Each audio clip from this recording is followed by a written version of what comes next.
Hello, sweet star, and welcome to this reading, this mini message from Mother Moon that you are meant to hear right now.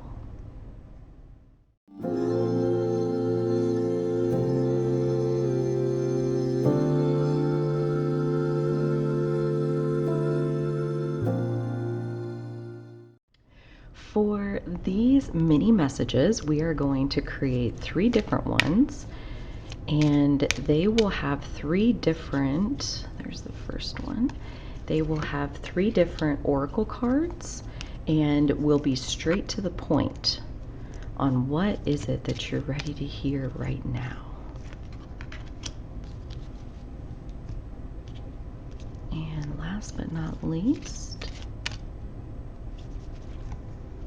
all right, let's see what we have for our 3 main cards. We have See Me in Their Eyes. We have What You Give Will Come Back. And we have All There Is to Love Has Been There All Along. So take a moment and see which of these cards, which of these colors, which of these phrases is calling most to your intuition. There are timestamps in the description box where you can jump straight to your reading. Otherwise, you're also welcome to hang out as I add the rest of the cards that we'll use to interpret what mini message are you meant to hear right now. What mini message does pile number 2? Thank you. And pile number 3, what mini message are they ready to hear?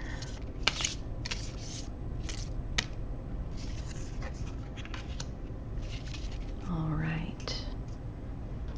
And one more oracle card.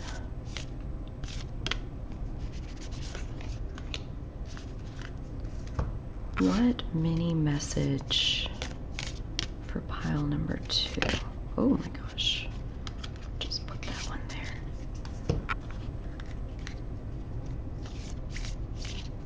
And pile number 3.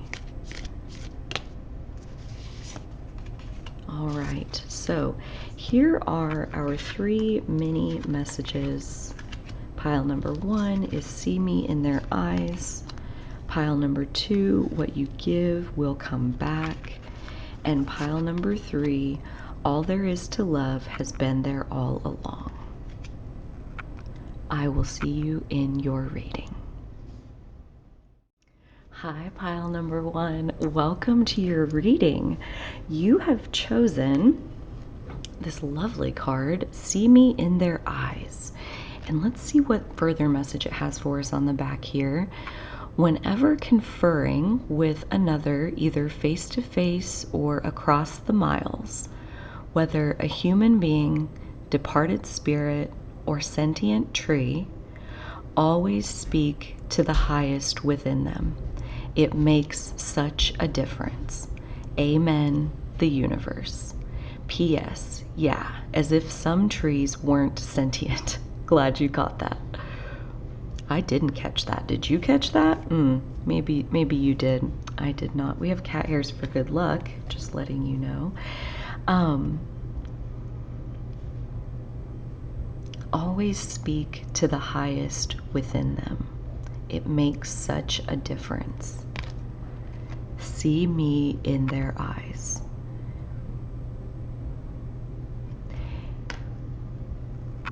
It really does straight away want us to think about who are those people that maybe it feels like they pull us down to their level, or you know, they pull us down in general. They're negative, so we don't want to be around them. But what is really moving inside of me, as far as what I want to share about that, is the ones who pull at us, the things that stick like a thorn in our paw, there is something in that that is actually, even though it might feel like it's pulling you down, it's actually calling you higher.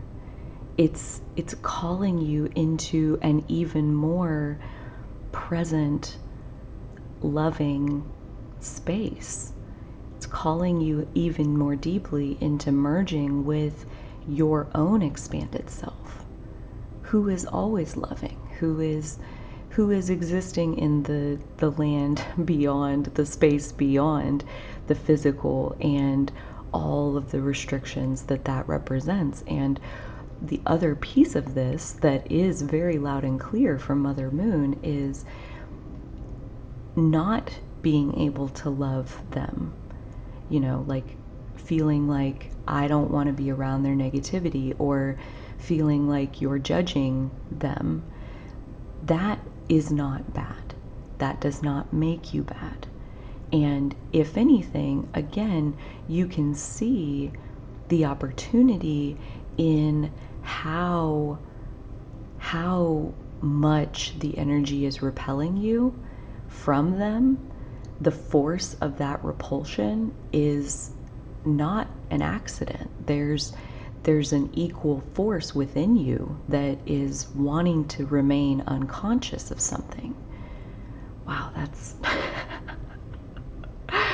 do you ever just like be channeling and then be like, wow, like where's this coming from? This is so helpful for me personally. Okay, cool. But yeah, like even though we may be aiming to see source energy in the eyes of every creature we ever deal with, and like that's not wrong either. That's very noble and loving, and you know, great that you want to reach for that. The part though that is the message that actually wants to come through is, you know, even though we do want to validate that reaching for unconditional love is a great idea, and it's a great North Star to orient oneself toward, there's a shadow in all things when you're physical. So even wanting to be unconditionally loving has a shadow of beating up on yourself then when you're not. And that's the part that is wanting to come through here in this message. We have the Cave. Another cat here for good luck. You guys are real lucky. Look at you. And the other oracle card that we have here.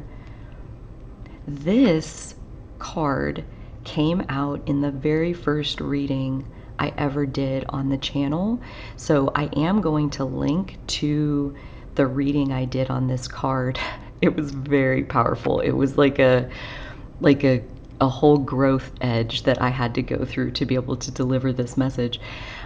This is the Diamond-Hearted Dakini. I see the light in my own darkness. I face my ego beliefs to feel free. And an ego belief that some of us hold, I know I'm definitely guilty of this, and guilty doesn't make you bad either, by the way. An ego belief that's very common is, when I mess stuff up, I'm bad. If I get it wrong, then I'm bad. If I do it wrong, if I make the wrong choice, then that'll be bad. And the thing that's really wanting to emerge here, and I love the Cave as far as darkness, and then there's even like a light. Like this is so perfect.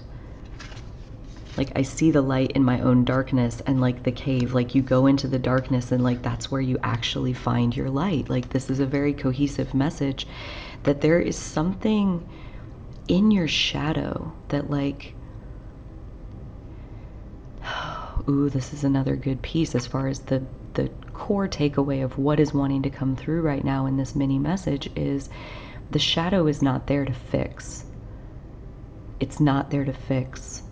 It's not there to change. It's not there to let you know how you're not perfect yet and how you can get more perfect by fixing this shadow thing. That's not what the shadow is, and that's not what your darkness is. Your darkness is actually your humanity. Your darkness is your innocence.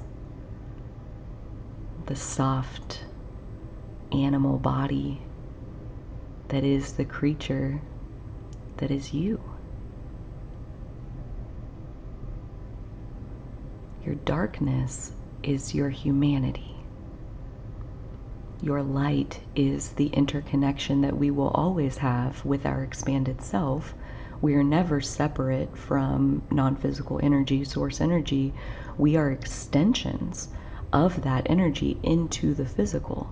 So we all possess that light of source energy, and as we are physical, we all possess the darkness of our physical creature, our physical separation, our physical limitations, our need to eat, our biological drive to survive by consuming other life. To exist in the world is to cause harm. To take up space in the world, to live in the world, is to consume and take from other life forms. This is all very much describing the physical as it has existed. And I personally believe, and Mother Moon is confirming and kind of echoing here, that we are, as a civilization, moving into a higher consciousness where there is a lightening of the overall density of the physical, to where we will over time consume less and less and less and less and less, simply because our source of sustenance is becoming light itself. That's getting really deep and really far out there, and is kind of getting off track of like this message in particular, which is to say, the bottom line of what has wanted to come through here, pile number one, is your darkness is beautiful. The way your darkness dances with your light creates the tension that creates the unique creature that you are. The unique creature that the divine intended to exist, and that's why you're here. That within that darkness are not things that need to be corrected, but things for us to melt into allowing. The only thing that keeps them in the dark is us not allowing them to be. Us demanding things from ourselves that go against our very nature, like perfectionism. It's in our nature to be messy and imperfect. That darkness, that imperfection, that's your humanity. And there is a way that you can eliminate that restriction, but as soon as you do, you'll wish you hadn't. As soon as you do, you'll want to come back. There's no better ride for consciousness to take than to get to be alive inside a human body, especially at this time. Your humanity is beautiful. The darkness is what gives the light space to ground into the physical. And pile number one, I believe that you're listening to this because you are on the leading edge of this work on behalf of our human civilization, and that whenever you are accepting and integrating and allowing more and more and more of your darkness, your humanity, you make space on the planet for others to allow their humanity, for others to live the freedom that says you are allowed to be what you are. You're allowed to be human. You're allowed to be what you are. You don't have to be anything other than what you are. Pile number one, this has been your message. It has been my honor to share it with you. I do hope that it has felt like a hug on your soul. It has on mine. I am so glad you're here. If your intuition is guiding you into any of the other piles, I invite you to check those out. And if this was all you needed for today, I send you on your way with all the mama love that I can muster. Thank you so much. Take good care, and I'll catch you on the next reading. Hi, pile number 2. Welcome to your reading. You have chosen this very vibrant card. What you give will come back. Let's see what the further message is on the back here. When in doubt, give. Let them have it. Surrender. Make peace. When there's no doubt, give. Let them have it. Surrender. Make peace. Did I make life too easy? The universe. P.S. There's no doubt who is number 1 in my book. Shh. I love that. When in doubt, give. Let them have it. Surrender. Make peace. When there's no doubt, give. Let them have it. Surrender. Make peace. I love that. Again, it is so simple. It's such a simple concept, and I do know from my own experience that giving is a soothing balm to our soul. When we don't know which way to go with our life, when we feel unfulfilled, giving what we have to give is one way that it looks like, when you're giving, it looks like you're pouring out of yourself and into another, but there is something about the act of giving itself that is energizing. And I'm very clearly being reminded of a story here where the year that I left my corporate software company job, the very beginning of that year, I had told myself that I'm going to get my bonus at the end of the year and then I'm going to quit. And I got my bonus. January rolls around and I didn't have a sense of what do I want to do instead. I don't know, actually. I have no clue. And it seemed really impractical at the time to quit my job without having a plan of what I was going to do instead. And so the path of least resistance, I didn't quit my job, but instead I started opening myself up to maybe not leaving my job and doing something different, but what could I do, like on the side? Or could I volunteer somewhere? What could I do to help and possibly find some fulfillment somewhere else in my life that maybe could give me some different perspective on what kind of change I actually wanted to make in my career? So it was right about that time that I was expressing to a close friend of mine that this is where my head was. I wanted to volunteer.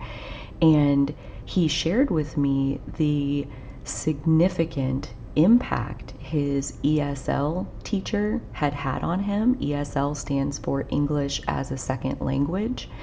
And so all you have to do to qualify to teach ESL, English as a Second Language, is that you're an English speaker, you're fluent. And other than that, they give you the curriculum and the lesson plans, and you show up, however many times a week you're going to teach. Mine was once a week. I showed up Thursday night for 3 hours, and I did that every Thursday night for 5 months. And those students who were in level 3A of their ESL journey, I taught them English. I helped them with their pronunciation. I explained to the best of my ability, which usually wasn't great, why the grammar is what it is in the English language. For the most part, you read the textbook and you do your best to interpret and to explain and to translate, into as many different examples as you need to so that they understand what's in the textbook. So it's really not you teaching English, you're just the one there that's explaining the book that's teaching them English. So I say all of that to say, if you are in a situation where you want something but you have no clue what direction to go, ESL, teaching English, is a really easy easy thing to do for a short term and to meet people and to practice your own skills of getting in front of people and talking. Plus, I cannot even begin to tell you the satisfaction of watching a light bulb come on over somebody's head where, like, I'm remembering this one specific instance where the student was incredibly committed. Like, they're all adults, and they're adults whose English is their second language, and they had stories like I want to expand my business and my English skills feel like what's holding me back. Like I mostly have to deal with other people who speak Spanish. But if I spoke English, I could open up to a wider clientele.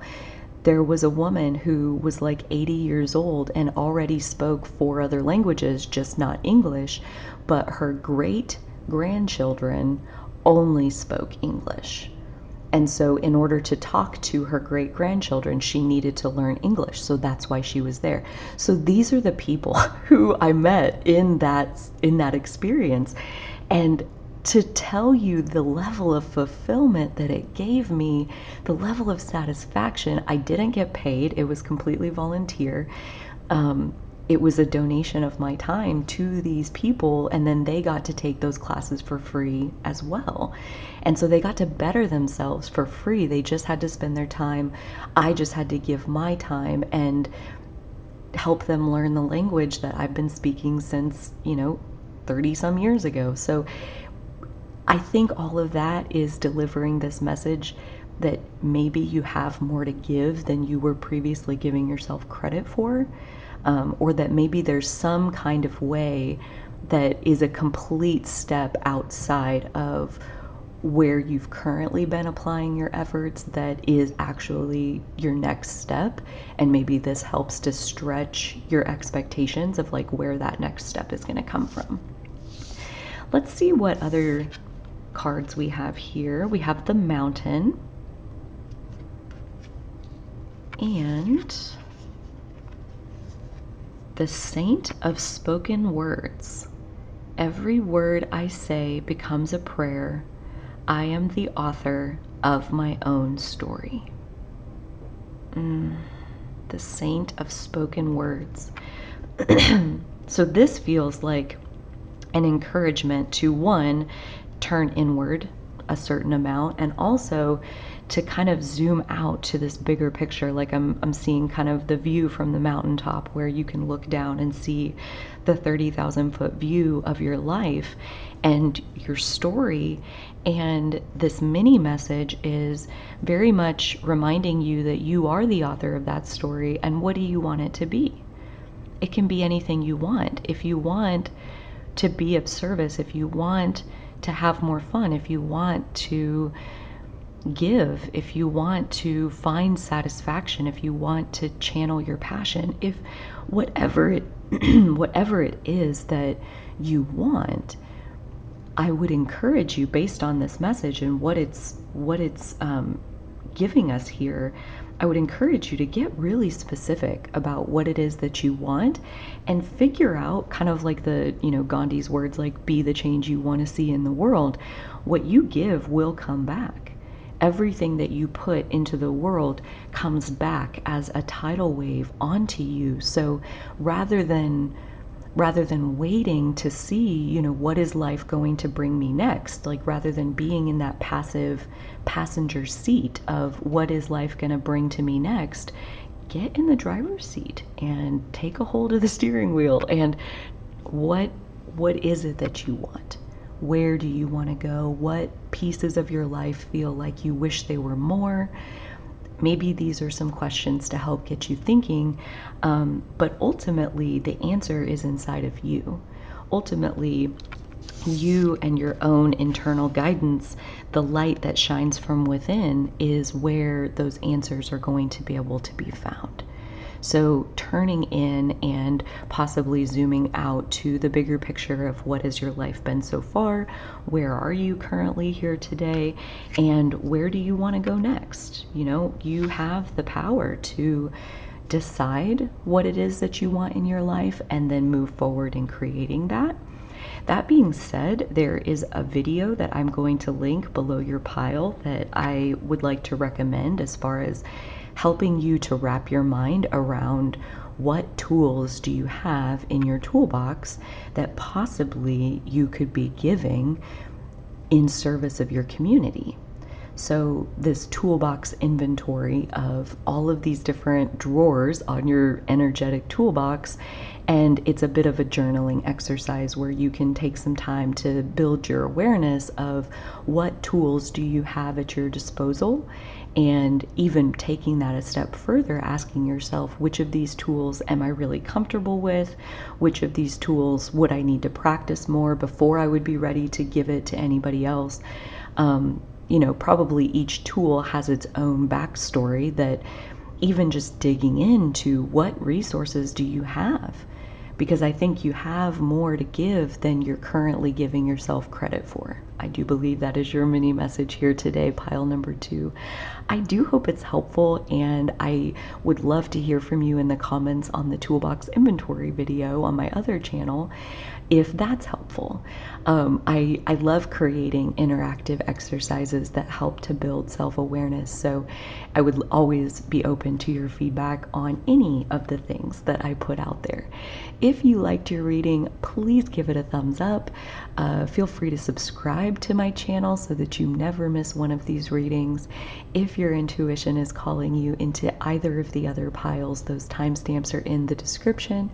And if this was all you needed for today, I send you on your way with all the mama love, big hugs, and I'll catch you on the next reading. Bye. Hi, pile number 3. Welcome to your reading. You have chosen this tie-dye card. I absolutely love it. And it says, all there is to love has been there all along. Let's see what the further message is. When you begin to find love in people and places where you haven't found it before, it's always because you've grown. You so rock the universe. When you begin to find love in people and places where you haven't found it before, it's always because you've grown. So right off the bat, what I want to say, and what came through even just while we were on the front of the card, is self-love.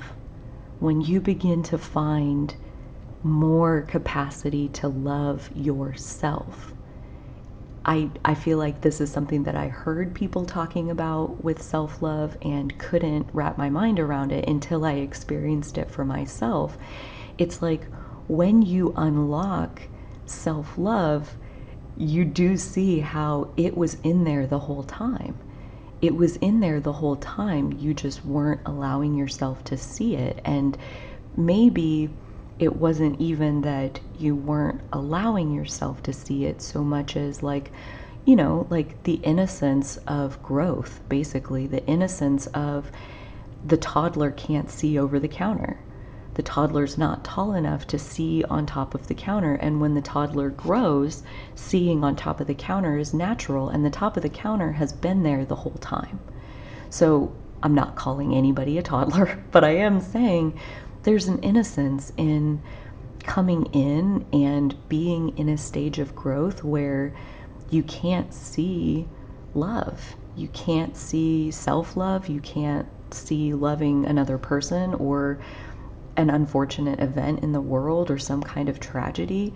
You can't find love for that.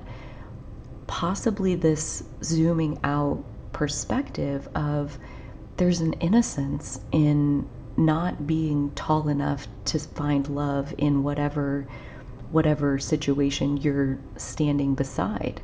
If it's taller, the order for love is taller than you're currently able to see, then it's natural and it's normal. It's human to be who you are, to be as tall as you are. And if that doesn't let you see the love in that situation, whether you're looking inside yourself or you're looking at something out in the world, that doesn't make you bad.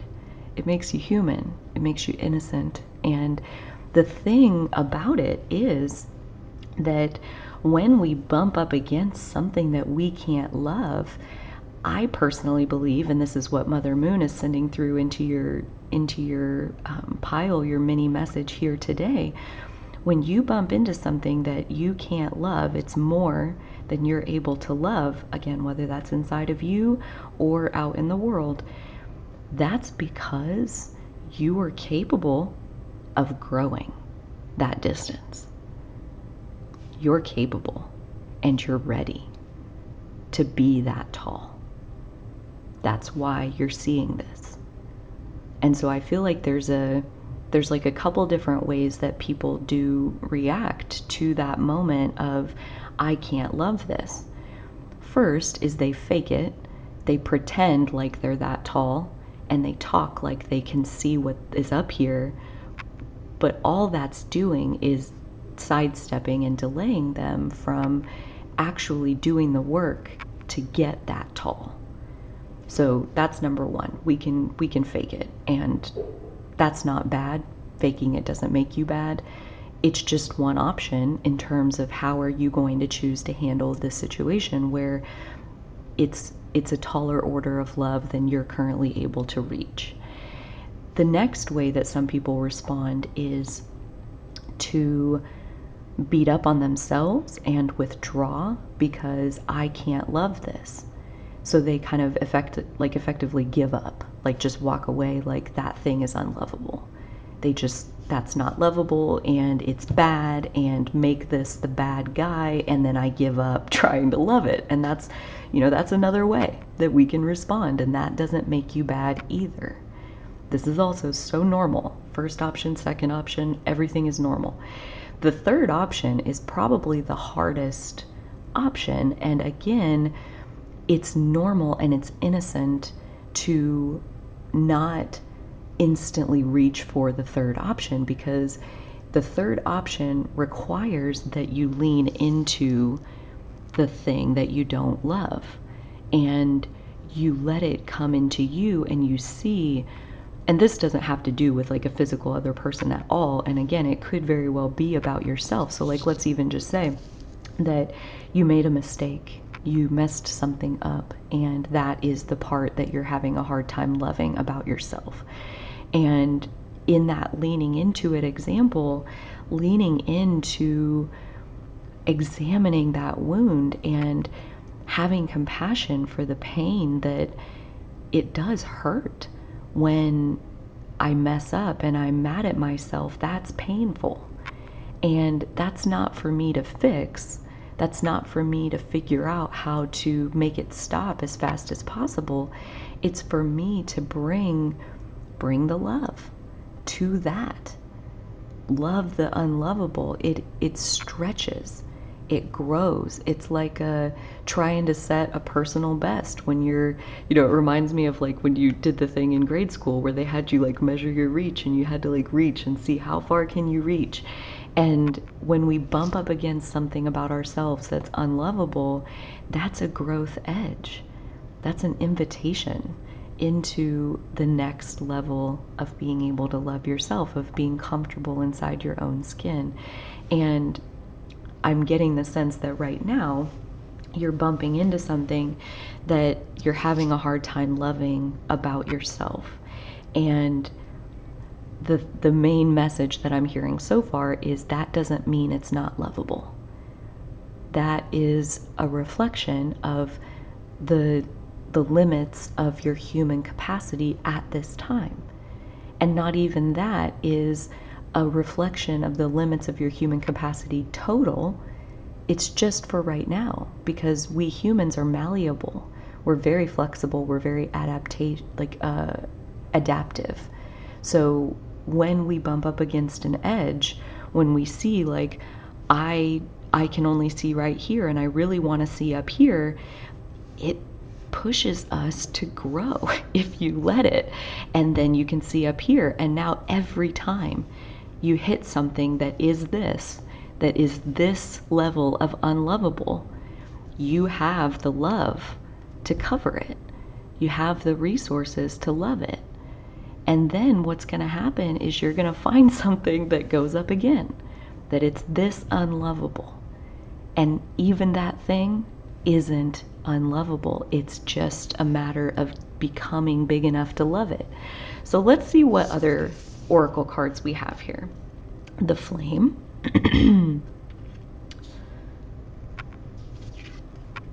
And the Patroness of Impossible Causes. I love this. Oh my gosh. I am miraculous. My prayers create powerful channels of possibility. Wow. I feel like I just need to take that in for a second, because that is so what we're talking about here. That, like, you are an alchemist. You are a transmuter. Here we are with your mini message. This is the what you need to hear right now, is that there is no such thing as an impossible cause, because of you, because of your determination to grow, to meet the challenge that you face. And then you meet a new challenge, and then you grow again. And then here's another impossible cause, and you grow again. And here's another impossible cause, and you grow again. This is who you are. This is the flame, the fire that is inside of you, that has always been inside of you. All there is to love has been there all along. And I see that you're recognizing, in like a growth spurt type of way, that there's almost like a self-love flowering here around not getting here sooner. That, like, you're here right on time. This is the perfect place where you are, and the next challenge, or possibly the current challenge that you're facing, is the perfect one for right now, because that's the level that you're capable of growing to. That's why you would manifest this challenge. You're capable. That is so exciting. Pile number 3, thank you so much. It has been my honor to deliver this mini message to you. I would love to hear from you down below how this all landed. If you liked your reading, please give it a thumbs up. Consider subscribing to my channel so you never miss a reading that I upload.